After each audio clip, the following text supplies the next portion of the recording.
Quem está feliz aí nessa manhã? 3 pessoas estão felizes. Quem está feliz de verdade nessa manhã, dá uma glória a Deus. Aleluia, amém. Glória a Deus. Obrigado pela vida do pastor Gessé.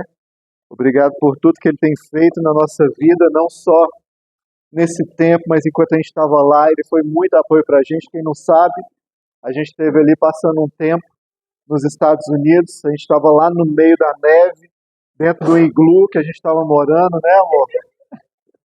Menos 30 graus, bem diferente daqui. Então vocês estão achando que tá frio aqui, ainda tá bom pra gente. Meu Deus, a gente tá passando um aperto aqui. Você sair de menos 15, menos 20, de repente você tá a 30 graus, 35 graus. Perguntaram uma vez lá, mas vocês precisam de geladeira? Porque eu vi que vocês têm geladeira aí, eu não entendi a pergunta da pessoa. Era para eu deixar minhas coisas lá fora, né? Ir buscando lá fora, era isso, uma prateleira. Aí tinha um sofá nosso que estava do lado de fora, cheio de neve. Alguém perguntou também, como é que vocês fazem para sentar nesse sofá aí? Ah, a gente se joga, né, em cima da neve lá, não, gente. A gente vive na neve, mas a gente tem uma estrutura lá, existe uma estrutura para você segurar a neve ali. Graças a Deus, passamos esse tempo ali e aprove o Senhor nos soprar de volta para cá. E Deus sabe todos os planos. E agradecer novamente porque nesse tempo o pastor Gessé nos ajudou muito, nos aconselhou muito naquele tempo ali. E para a glória e honra do Senhor estamos aqui. Agradecer ao irmão que nos buscou no aeroporto, quando a gente estava ali. Muito obrigado, Deus abençoe sua vida. E eu quero rapidamente aqui com vocês trazer um recadinho de Deus em Mateus 5, versículo 13. Se você estiver com sua Bíblia aí, sua Bíblia no celular, sua Bíblia física, você pode abrir, por favor, porque eu creio que Deus colocou essa palavra no meu coração enquanto eu ainda estava lá nos Estados Unidos. E eu acredito que foi para esse tempo, foi para hoje, foi para trazer algo grandioso da parte de Deus para cada um de vocês. Mateus 5,13 vai dizer assim: permitam-me dizer por que vocês estão aqui. Vocês estão aqui para trazer o sal que traz o sabor divino à terra. Se perder a capacidade de salgar, como as pessoas poderão sentir o tempero da vida dedicada a Deus? Vocês não terão mais utilidade e acabarão no lixo. Há outra maneira de dizer a mesma coisa. Vocês estão aqui para ser luz. Eu vou repetir isso para você. Vocês estão aqui para ser luz, para trazer as cores de Deus ao mundo. Deus não é um segredo a ser guardado. Vamos torná-lo público, tão público quanto uma cidade num plano elevado. Se faço de vocês portadores da luz, não pensem que é para escondê-los debaixo de um balde virado. Quero posicioná-los onde todos possam vê-los. Todos possam vê-los. Até que está no alto do morro. Agora que vocês estão no alto do morro, onde todos conseguem enxergá-lo, tratem de brilhar. Mantenham a sua casa aberta. Que a generosidade seja a marca da vida de vocês. Mostrando-se acessíveis aos outros, vocês motivarão as pessoas a se aproximar de Deus, o generoso Pai do céu. Pai amado, nesse momento, te agradeço, Senhor, meu Deus, por mais essa palavra. Te agradeço, Senhor, meu Deus, por estar, Senhor, meu Deus, nesse momento, entre irmãos, para entender um pouco mais de ser sal e luz nesse mundo.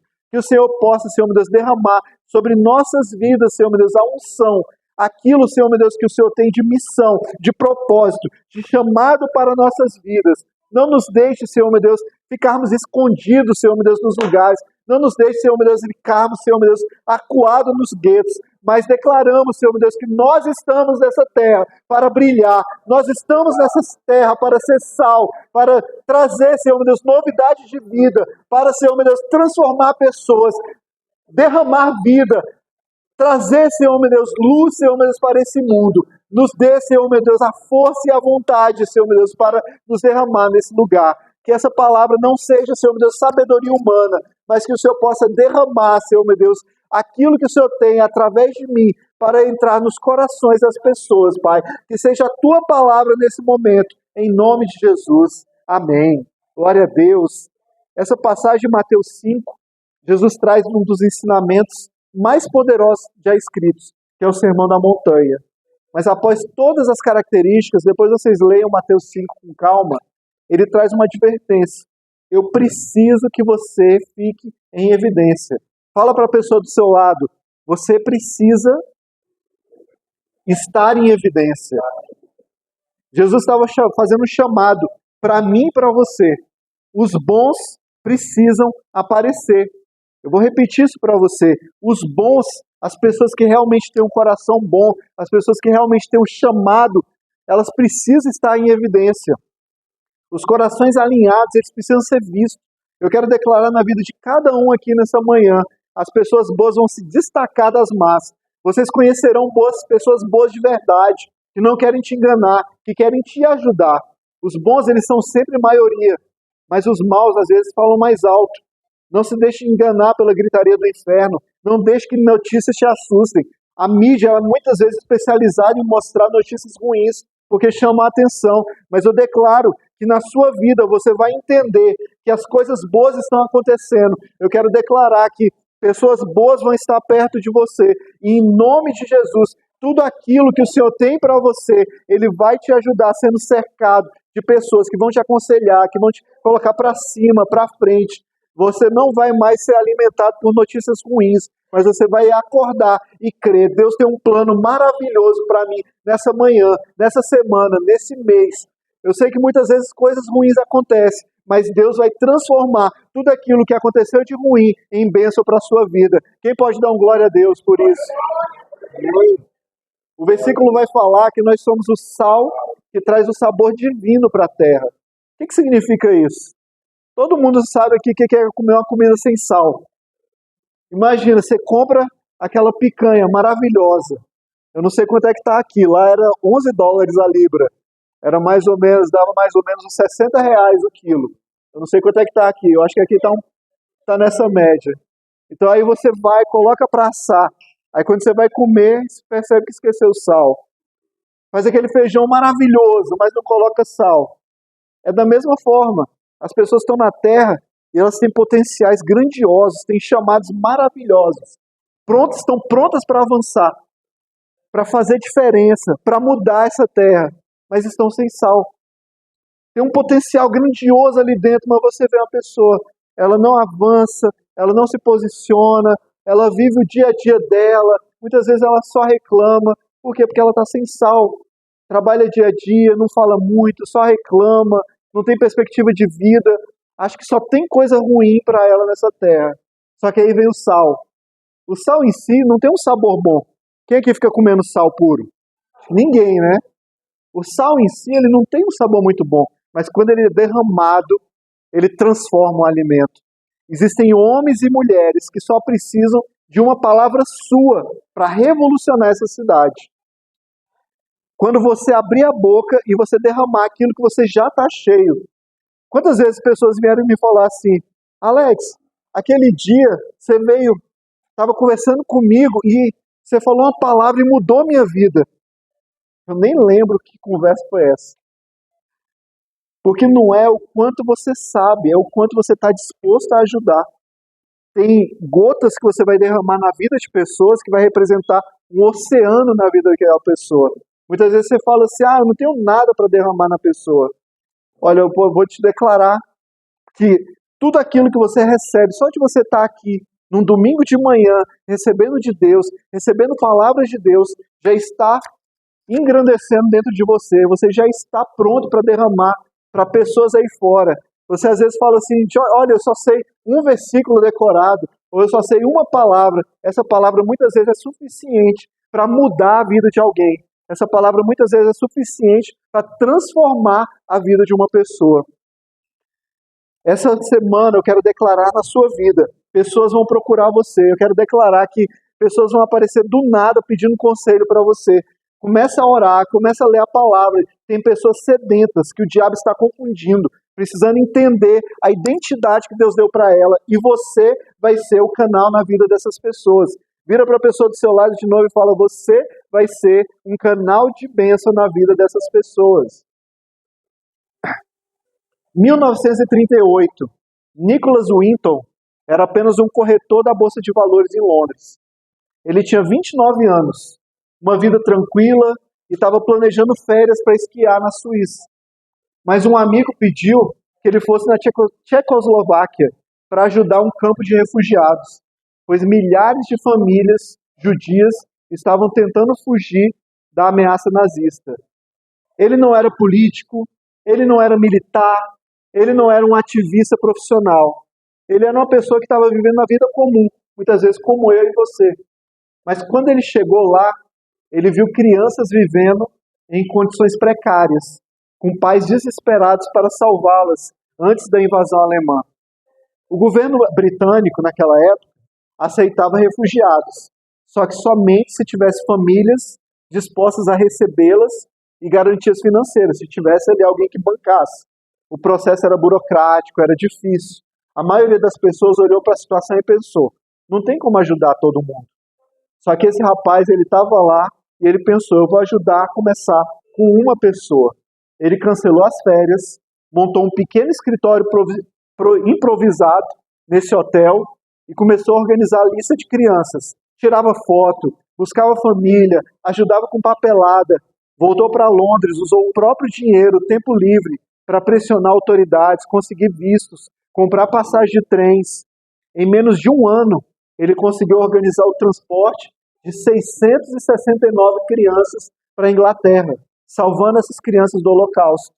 Entenda, um rapaz que estava vivendo a vida dele, o dia a dia, ele estava só passando os dias, de repente ele viu uma missão, Deus mostrou para ele um propósito de vida, e graças à vida dele, mais de 600 crianças foram salvas.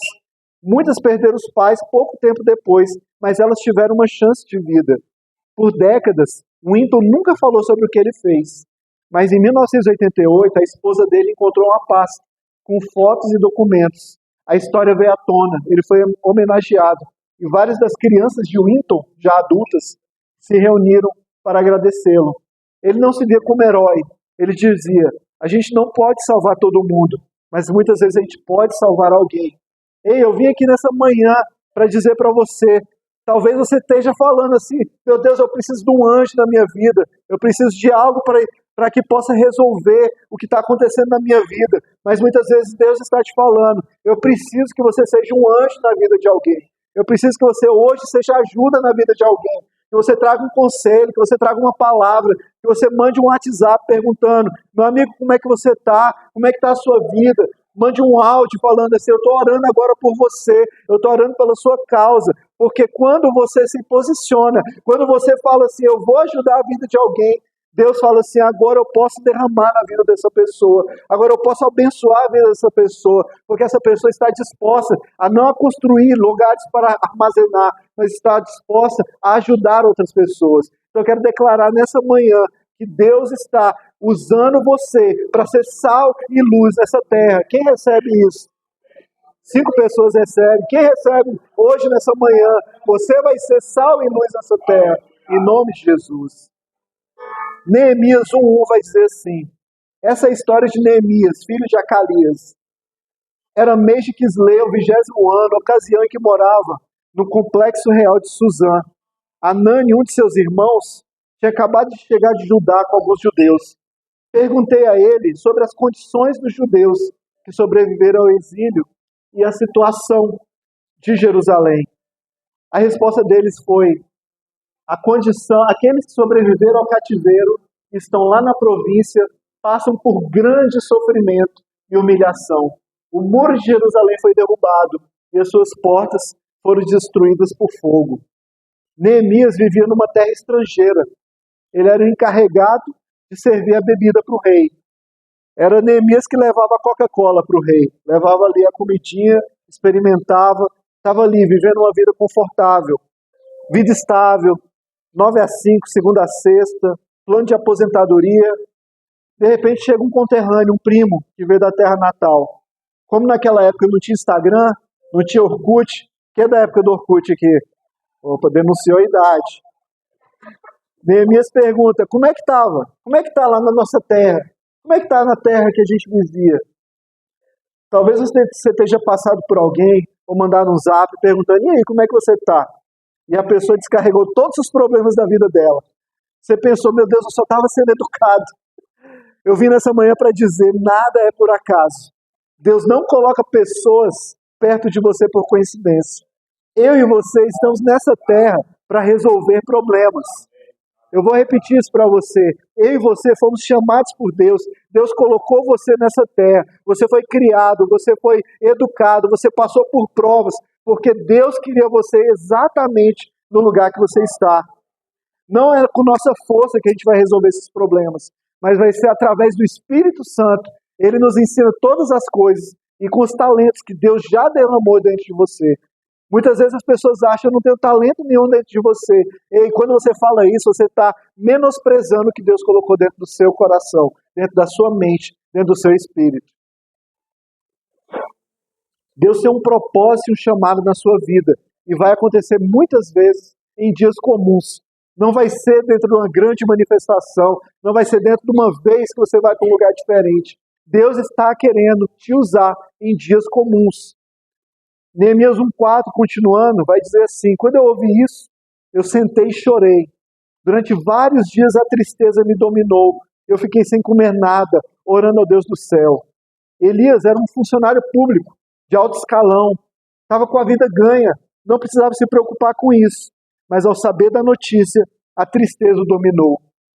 A gente não pode deixar a indiferença que assola esse mundo nos contaminar. Ezequiel 13:26 vai dizer: tirarei de vocês o coração de pedra e em troca darei a vocês um coração de carne. Se uma pessoa está passando dificuldade aqui, seja monetária, seja emocional, se você não sente nada, é hora de pensar como está seu coração. Você não precisa ajudar todo mundo, mas você precisa se compadecer de todo mundo. Vou repetir isso para você. Você não precisa, muitas vezes, conseguir ajudar todo mundo. A gente não consegue. Mas se a gente não se compadece de todas as nossas voltas, se a gente vê alguém sofrendo, alguém passando necessidade, e a gente pelo menos não se compadece, tem algo de errado com a gente. A gente pode ajudar nem que seja com uma oração, nem que seja se posicionando para orar e para pedir a Deus por aquela pessoa. E foi a primeira coisa que Neemias fez. Orou e jejuou. Nós somos pessoas que resolvem problemas sim, mas somos guiados por Deus. Talvez na sua cabeça já tenha uma solução, mas você precisa consultar a Deus em primeiro lugar. Teve uma época que eu estava dando aula e um rapaz veio para mim e falou: olha, assim, eu faço assim lá no meu trabalho, e o pessoal do meu trabalho fala que eu estou fazendo errado, que eu deveria cobrar mais, que eu deveria fazer mais. A primeira coisa que veio na minha cabeça: não, ele está certo, você deveria fazer assim mesmo. Só que o Espírito Santo me tocou. E aí eu falei com ele: o que o Espírito Santo está te dizendo? Aliás, eu não sei, não está me dizendo nada. Então vamos fazer assim? Vamos passar uma semana orando e jejuando? Aí ele: tá bom. Aí na semana que vem ele falou: olha, o Espírito Santo falou comigo que eu devo fazer igual eles estão fazendo. Eu: não, então se o Espírito Santo te tocou a fazer isso, você faz dessa forma. E aí passou um mês, encontrei com ele e ele falou: olha, eu prosperei, eu cresci lá no meu trabalho, as coisas aconteceram e Deus me abençoou. E eu pensei: meu Deus, eu tinha um outro conselho para ele. E muitas vezes a gente é assim, a gente quer ouvir a pessoa e já quer jogar o conselho. Não, faz isso, faz aquilo. Mas a gente precisa orar, a gente precisa jejuar. E muitas vezes o Espírito Santo, ele vai nos dar uma resposta que não tinha nada a ver com o que você tinha pensado. Por quê? Porque Deus é Elohim. Ele conhece passado, presente e futuro. Ele sabe o que vai acontecer. Ele sabe qual é a melhor coisa que vai acontecer na sua vida. Então não tome decisões sem antes orar, sem antes jejuar, sem antes pedir a Deus de direcionamento. Josué 9,14 vai dizer assim: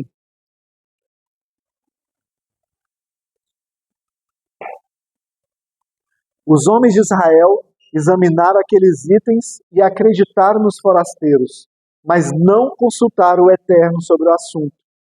Josué, nessa época, e Israel foram enganados. Por quê? Porque eles não consultaram a Deus.